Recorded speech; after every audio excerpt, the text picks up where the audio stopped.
Today we are at the Legislative Office Building in Concord, New Hampshire, and I have run across Susan, and thank you for taking a few minutes with Granite Grok. Well, thank you, Granite Grok, for showing up to this very, very important day here in Concord.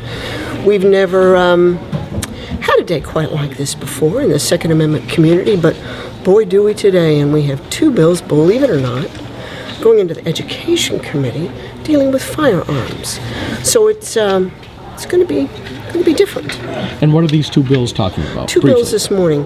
One is sort of a sleeper bill that would amend New Hampshire's 15926, which says the state of New Hampshire has preemption.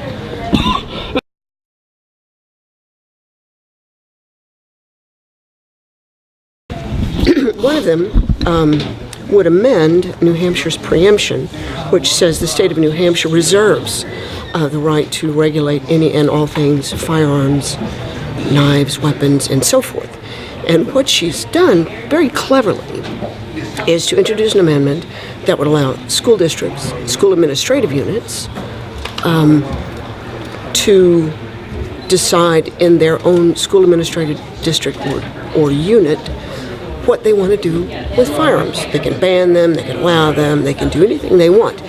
And this would be a real tectonic shift in that if you realize that there are 103 SAUs, 160 administrative units that cover all New Hampshire cities and towns, it would effectively allow any city, by virtue of using its school board, to ban guns. So it's actually very clever, but I suspect it's payback for last year's House Bill 1749 that sought to punish local officials for enacting anti-gun bills. So it's going to be an interesting morning for sure.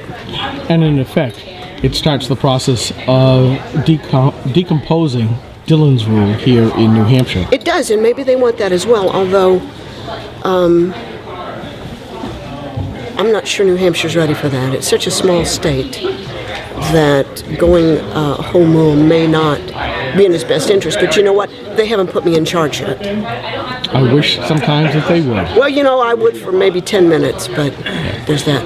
Well, the second bill would negate or neuter the federal Gun-Free School Zone Act, which states that persons who are licensed by the local authority, whether it's the state or whomever, and basically what it means is if you have a concealed carry license, that you may carry a firearm onto certain parts of school property.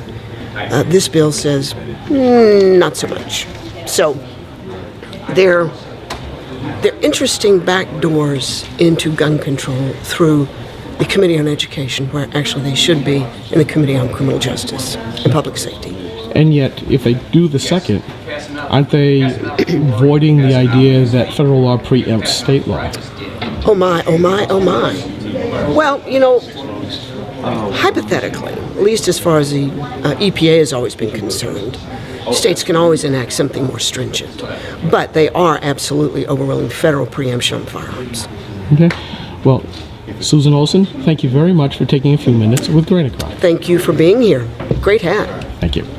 Do you know